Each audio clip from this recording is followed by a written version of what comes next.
Okay, welcome to the live session on fundamentals of artificial intelligence. I am Professor Shyamanta Hazarika from the Department of Mechanical Engineering and Mehta Family School of Artificial Intelligence and Data Science, IIT Guwahati. So we had circulated a Google Doc for taking your queries for this live session. And I could see that 3 people have given their responses. So I would take that first. And thereafter, I would take any live queries that you would love to have directly on the Teams. So there is Kanchan Chavan, a student, who had written, can you share a notable achievement or success story from your professional journey? This is a bit difficult to talk of my journey here. But then I would love to emphasize something that would be useful for you. My basic training is in mechanical engineering. I moved on to do a master's in robotics and a PhD in computer science.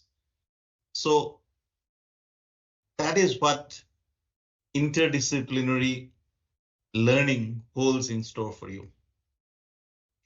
And this course, Fundamentals of Artificial Intelligence, is so designed that people who are interested in artificial intelligence and machine learning, but for reasons beyond their control, didn't have scope to pursue such interest in their graduation or post-graduation, can now join.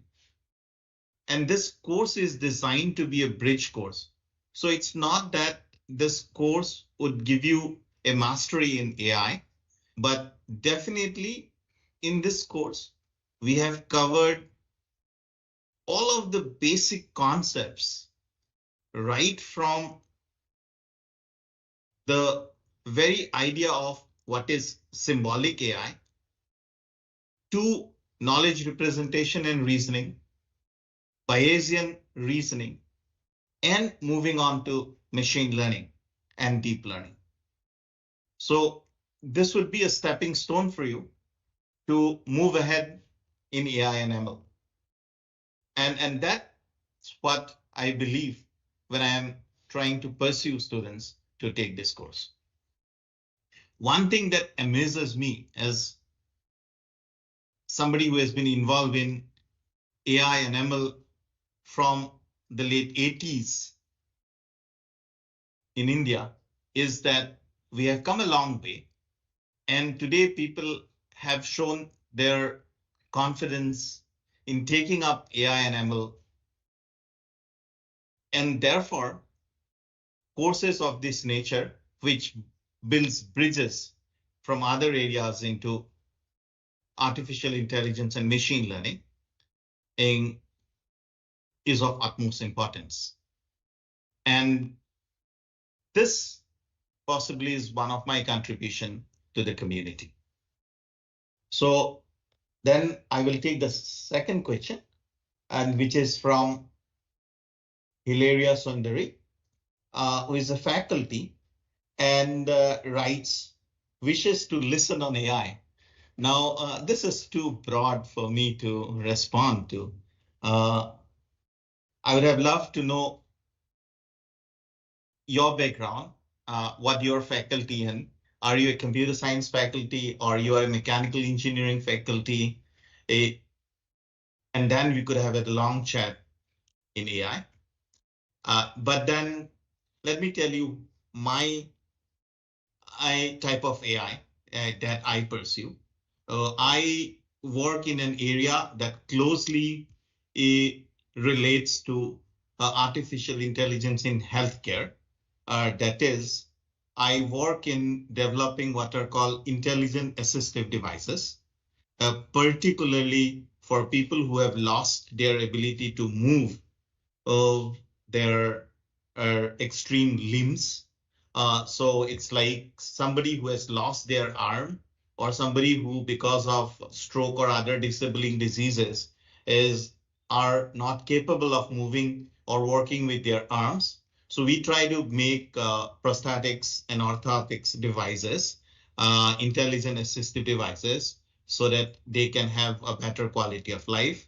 And those devices are hooked in or are controlled or driven by biosignals, that is, signals from the human body. So we extract muscle signals, the electromyogram signals from the muscles, or EEG, electroencephalogram signals from the brain. And that is where we use artificial intelligence and machine learning to understand what is the function that that particular person is trying to do, and then control these devices for that person to have a better quality of life. So that's my area, because you wanted to just listen to some idea of AI. So that's one area that I closely work on with my students at IIT Guwahati, developing intelligent assistive devices controlled by brain and signals or muscle signals of the human body. I hope you have enjoyed this particular angle of AI. The next question is by Shrutika Matre. What we can do for best in AI? I'm afraid I have not understood your question that properly, but what I can make out of it is you wanted to know what would be the best way to go about learning AI. So possibly for me, it would be taking my course, doing all the assignments in time. But having said that, we should not, and let me repeat this, we should not fall into the trap of learning only the jargons and programming environments of artificial intelligence. It is very important that we have clear concepts of the fundamentals. And this course is therefore designed to give you the fundamentals of AI. In a very broad classification, AI can be classified into two different sections. One called the symbolic AI and other called the connectionist AI. Symbolic AI is artificial intelligence which exploits what is called the physical symbol system hypothesis. The physical symbol system hypothesis says that any form of reasoning is about manipulation of symbols. Let me give you an example. Like when you were in kindergarten school, your teacher wanted you to do a subtraction that you had 5 apples, 3 was taken away, how many were left? So what did you do then? You actually didn't have apples, but you created a symbol system out of your fingers, and each finger represented an apple. And you manipulated this symbol system saying 3 are taken away, and you had an answer that is 2 is left. So any intelligent system can be built like that, where you had a representation system using physical symbols, and reasoning is about manipulation of symbols, and that led to intelligent behavior. That type of AI is called symbolic AI. So in our course, we have a number of modules in the beginning, which is based on symbolic AI. The other form of AI is connectionist AI, which talks of neuron as the basic element and number of neurons joining together to create networks, leading to what are today called artificial neural networks. And this popping of the human brain into an artificial intelligence system is what we look in connectionist AI. So whether we are doing symbolic AI, whether we are doing connectionist AI, it is very important that you don't do only the algorithms, remain superficial. Rather, go and get the concepts of both these areas of AI very, very clearly. And that would be the best that you can do in AI. So that is what this course is attempting to do, give you an idea of the fundamental concepts in symbolic AI, as well as from the 10th module or possibly the 10th module, if I remember correctly, give you the concepts of the connection is there. And if you get both of them clear, then your journey on AI would be very, very exciting. So let me repeat, in spite of sounding very boring, that this course is not to give you or make you a master in artificial intelligence or machine learning. This course is designed to give you the very basic and fundamental concepts so that you can bridge over from other areas as well, or hone your skills if you're already in ACS or AI ML enthusiast, and clear your fundamental concepts so that this can be a stepping stone for your career in AI and ML. Hope I have answered your query, Shrutika Matre. So let me see if I have any more queries in the live YouTube channel.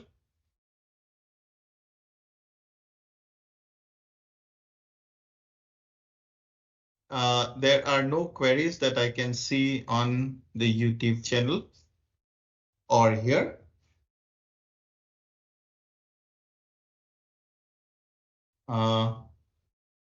Yep, so the chat is still okay. So can you tell how AI can be used in the process of okay, Sniper Dragon, whoever it is, very difficult if you are using such names. My emphasis to you would be to use your real logins so that we can address each other well. So he says, is it tough to learn AI?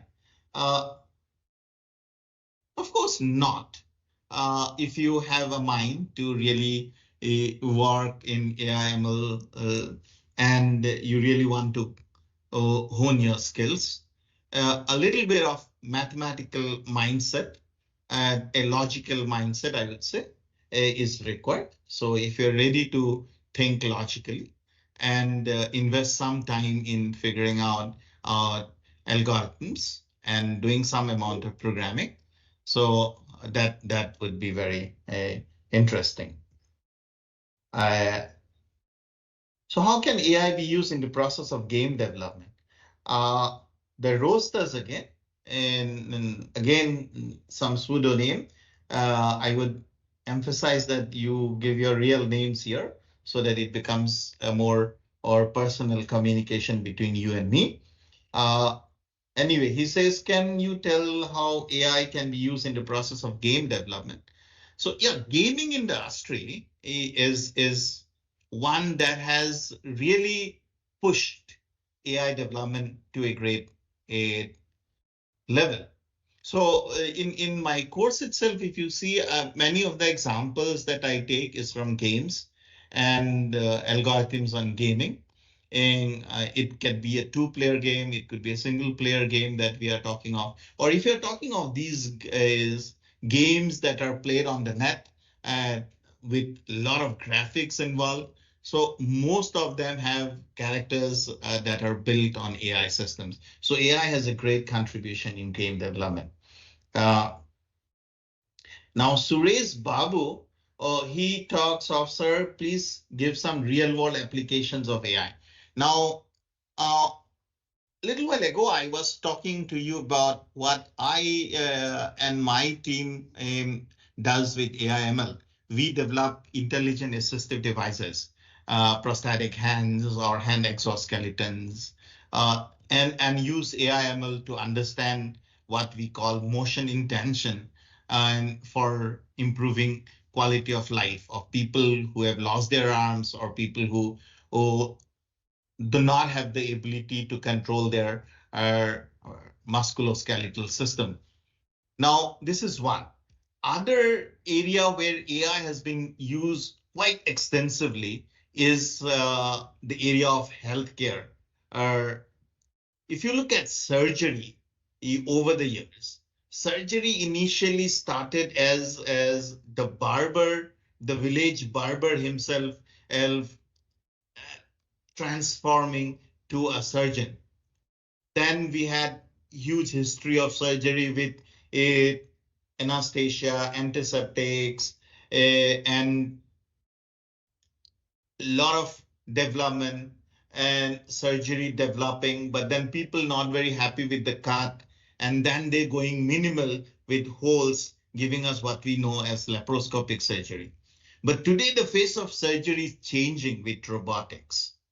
Robotics, computer vision, and AI together have come to create what is called robotic surgery or computer assisted surgery, where a surgeon, before taking a cut or even and while doing laparoscopic surgery, practices the complete surgery in a virtual world and then recreates this in the operating theater, are aided by the robot. So it has taken surgery to a huge new level.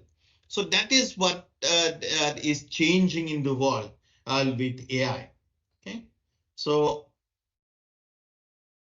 then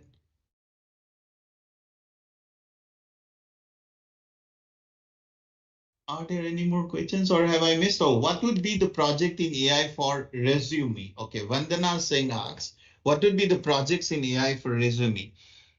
So you could really think of a huge number of projects. There are number of data sets available on the web. So you could really look at these data sets and then think of using any of the algorithms that I'm talking of in the series of lectures, starting at either the A star algorithm or the AO star algorithm that have been covered, or other algorithms that are coming in the weeks ahead, and take up to solve one of these is using these data sets, or you could do machine learning projects that are possible. So a lot of projects possible for you.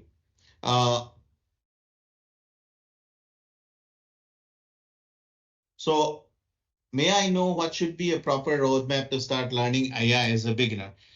For me, if you really do my lectures week-wise and keep on doing the assignments, which are designed to have questions that are already covered, with one or two questions which are not covered in the lectures, but look ahead to just for me to tweak you so that see how many of you are looking ahead of what is being taught. So one or two questions like that. If you really do this is a good roadmap for these is fundamental course. And then once you have this fundamental course, let me re-emphasize that this can be a stepping stone to something big in AI.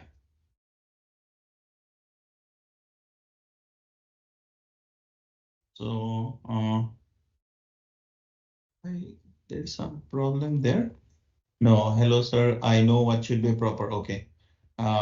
So Sniper Dragon, thank you. So Mohit is Sniper Dragon. He wrote it. So he says that I started AI, but while implementing AI in hardware, I faced a lot of issues. Can you suggest any platform after doing this basic course to get more on AI? So yes, for everybody in this interactive session, and you have my email. So for any, and we have the chat available also on the course web page. But beyond that, you can always send me an email and ask for a personal interaction and with me for really taking up things that you may not have understood in the assignment, or you may have faced problem in solving, or you are doing an AI project and would need help. I'm always ready for that. So my email address is available on the web pages. You know that. If you don't, you can write it down. It's s.m.hazarika@iitg.ac.in. Let me repeat, s.m.hazarika@iitg.ac.in. So you can write to me personally, and we can have a personal video conference for sorting out such issues of taking up a project, doing certain particular thing in hardware, or a particular problem from a particular assignment that you have missed to understand. Okay. So as you said, graphics are developed, but how models can be created, because model plays important role in games. Anurag, okay. So Anurag, this is a good question. So how do you create models and things? So there are very interesting simulators today, which are physics-based simulators, where you create such models, and then you have a lot of ideas of really creating in such scenarios as that replicate the real world. Okay, so let me see if there are queries on the, yeah, there seems to be some chat on the Teams. Disha Basu writes, sir, can you please tell us what type of questions will be asked to us in the NPTEL exam? Please, can you share a few examples too? Okay, Disha, this is something that I was planning to discuss with you. So the NPTEL final exam, all of you know, would be of 100 marks, and it would be of 3 hours. It is objective, but it could have multiple choice questions and multiple select questions. A multiple choice question is when one choice is correct out of the options given.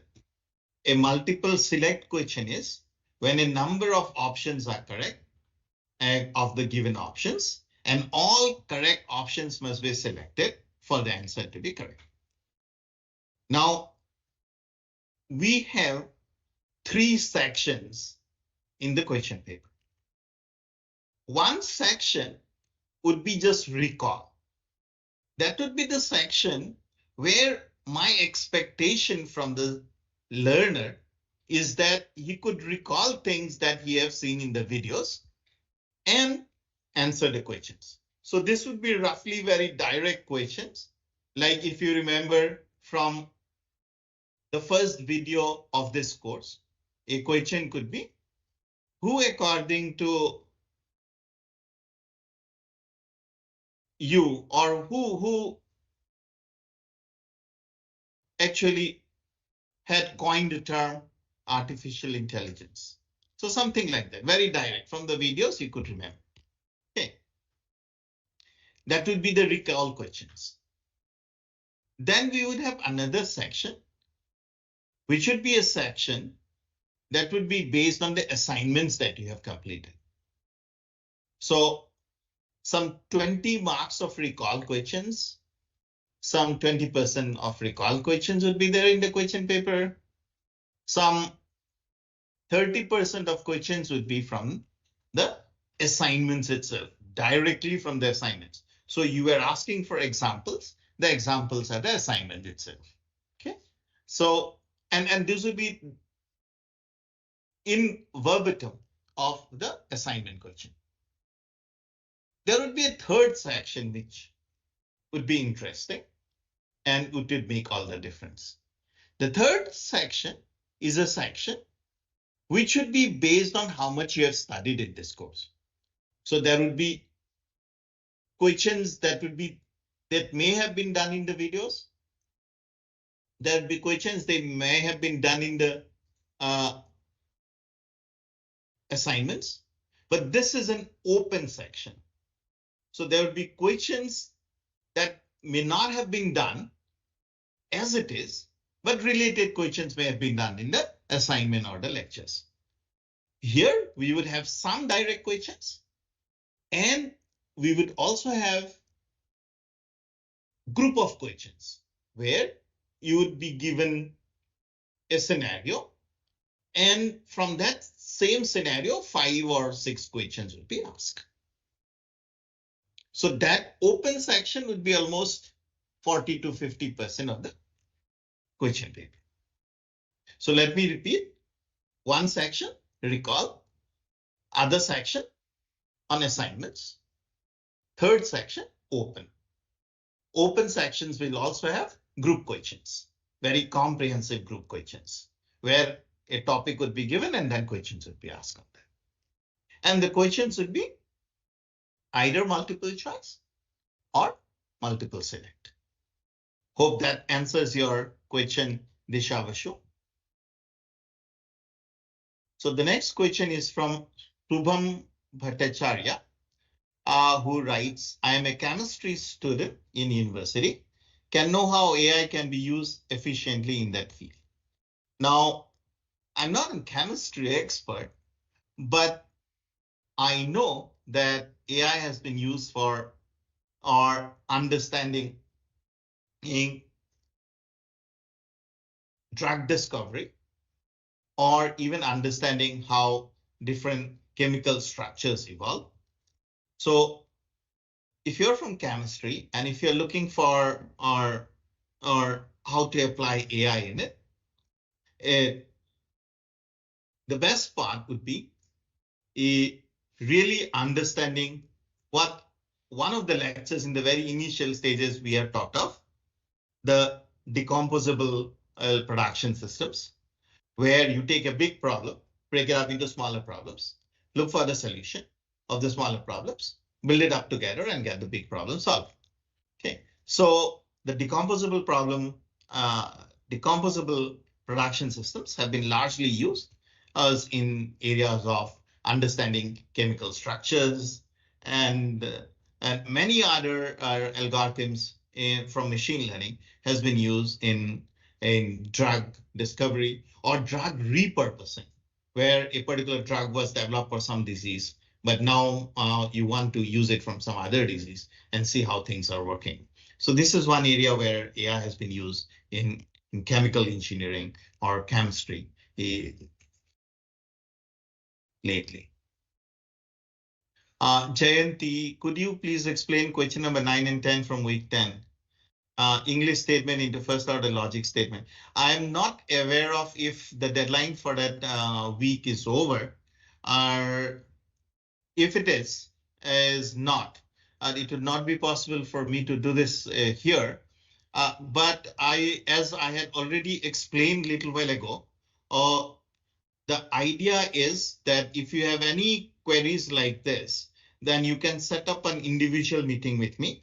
Please write to me in my personal email, and I will have a individual meeting with you, interaction. That's what also was given to you in the Google form, that would you like an separate interactive session with me. So if you want to really understand that, please write to me. I'll definitely help out in understanding this. So Shantilal Ehere writes, I am a research scholar in the field of library science, how AI can be used in libraries to cater information needs and save their time. Now, these ideas of AI and ML have got percolated almost all areas, creating huge bibliographic databases has been in place. Is what has AI brought in there is the very idea of quick search through this database, is very good interfaces because of large language models, and enabling us to really pinpoint what these searches are. Otherwise, if you remember, before or as well, you could have an electronic database of your books and you could go through this. But today, this has changed because of the large language models and other improvements in AI search technologies, that you could really look at very interactive library search mechanisms and in place because of AI and ML.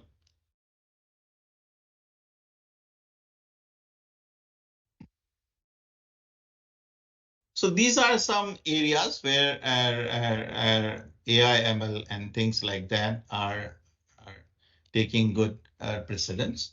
So if you look at such ideas across your domain, you'll find many.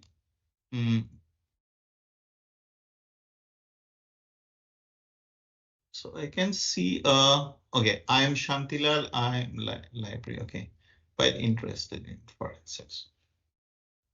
Okay, so this is roughly it. I cannot see any more or questions this side on the YouTube channel.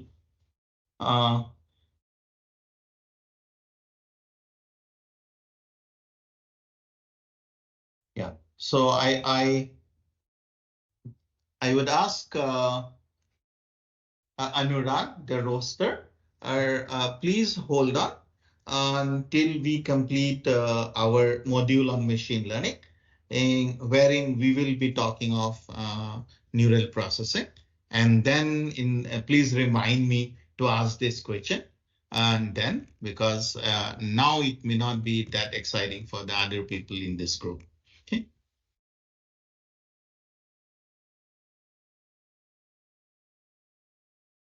So there is one question from Raviraj Naule. How to start to build an AI chatbot, which will help me gain more conceptual idea of AI. So that's an exciting question. So we are introducing a first order predicate calculus in this course. So you may have already got an assignment and on converting English to first order logic. And now, on your own, on Raviraj, you should explore Prolog programming. Okay, so you should try to see if you can write this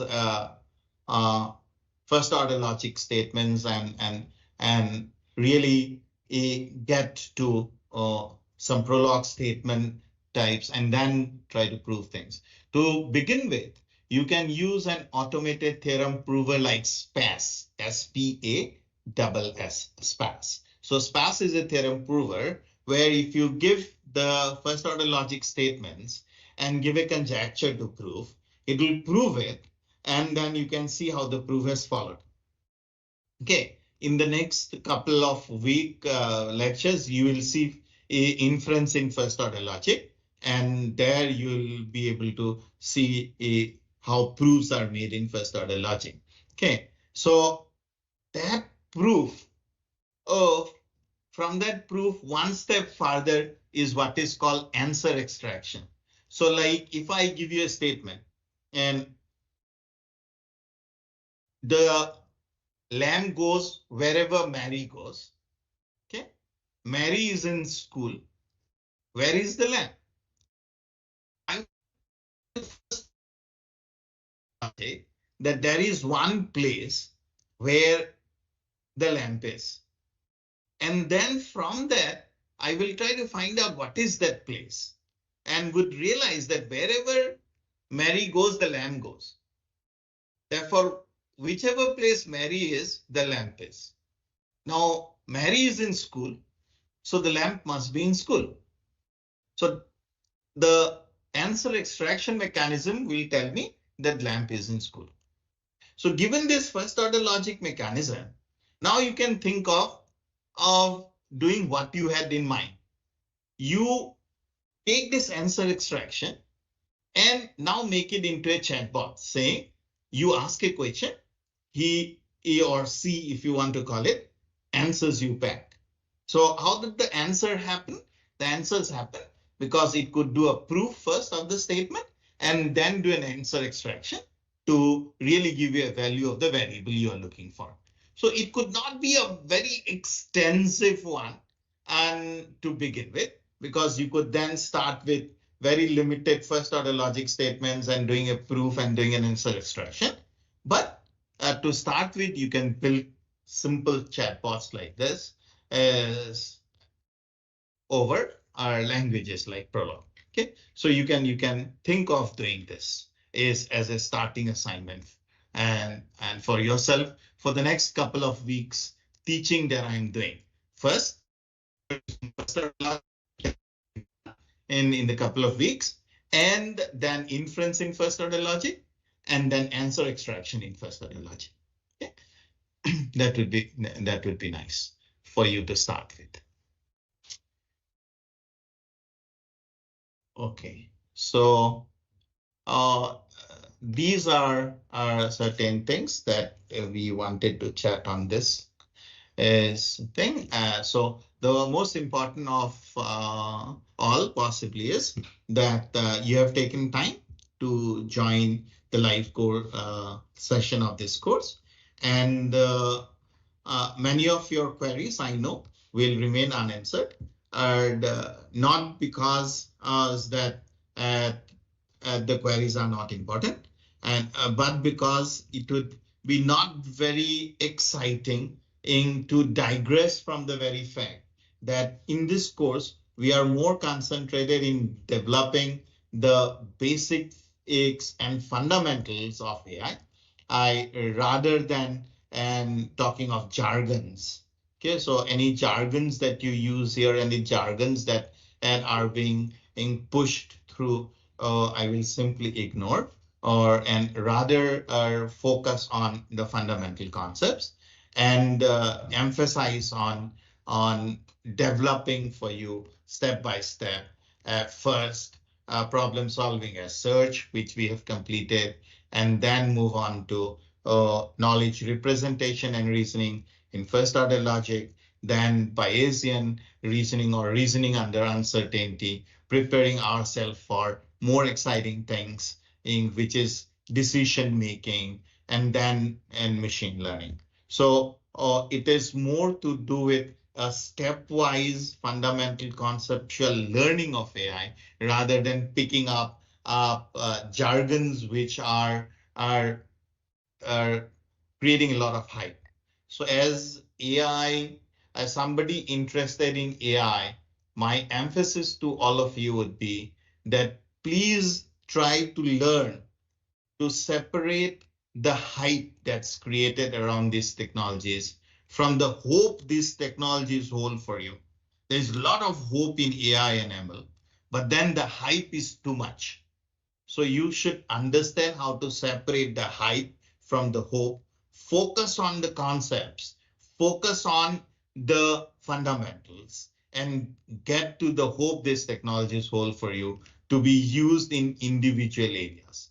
If you get carried away in the hype, then you'll be only talking of jargons and remaining very superficial.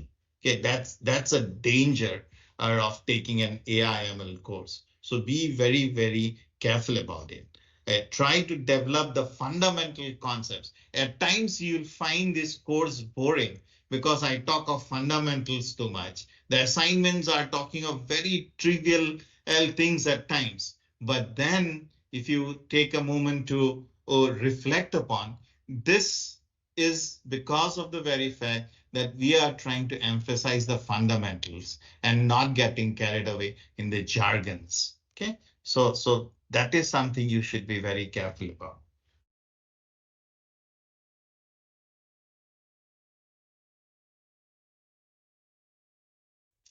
Okay, so I could see somebody is typing, so we can wait for a couple of minutes for him.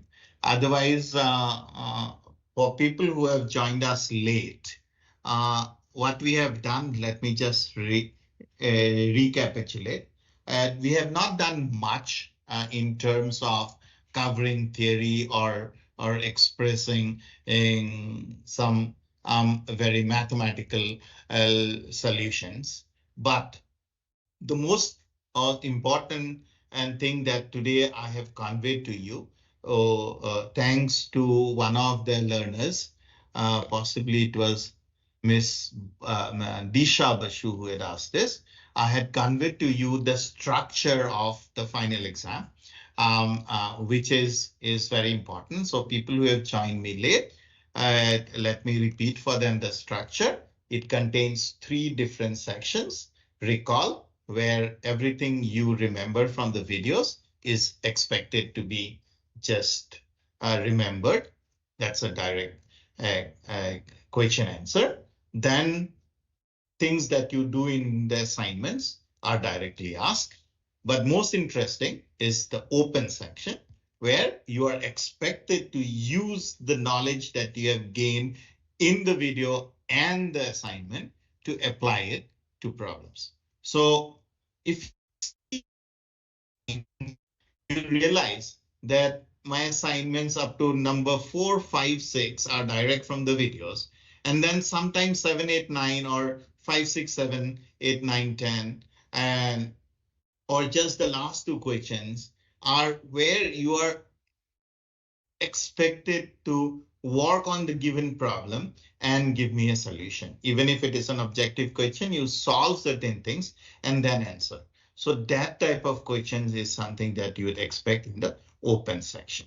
Okay, so that's about the question paper, and that's something we have discussed as today, most important.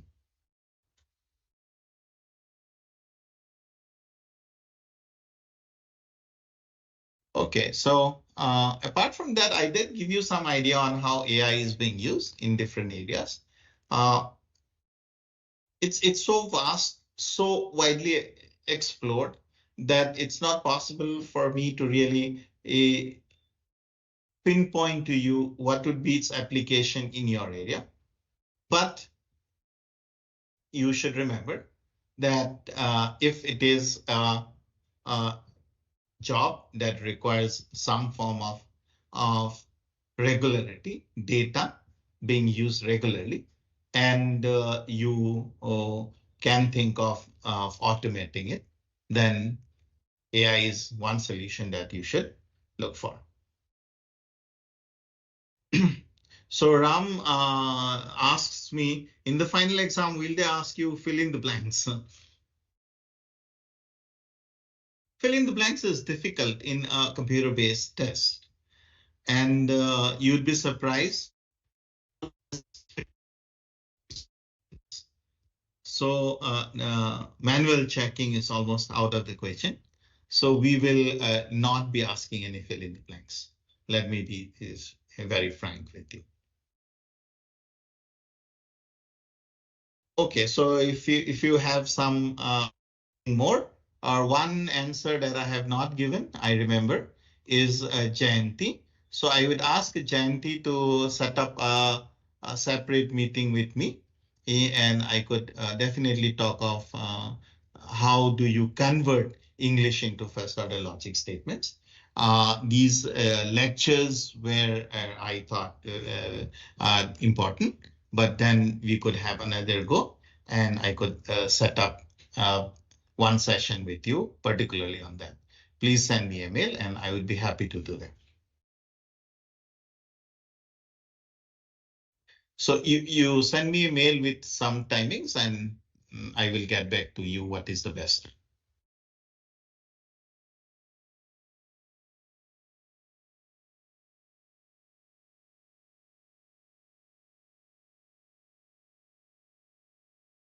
Okay, so if we have no more questions, then possibly I can wind up for today.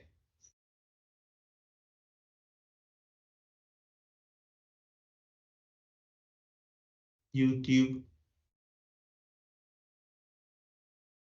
I have not answered that intention.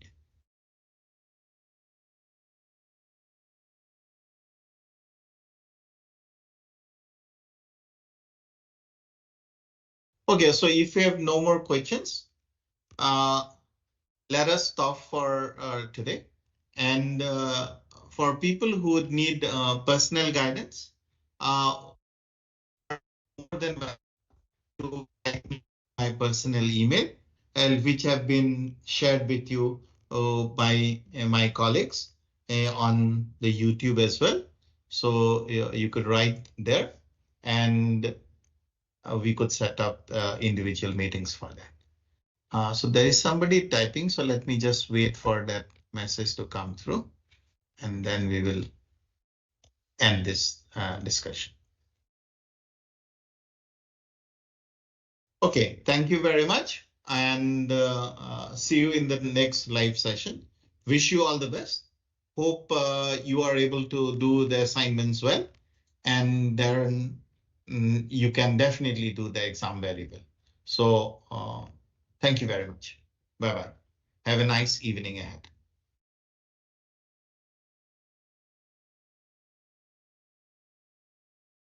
Okay.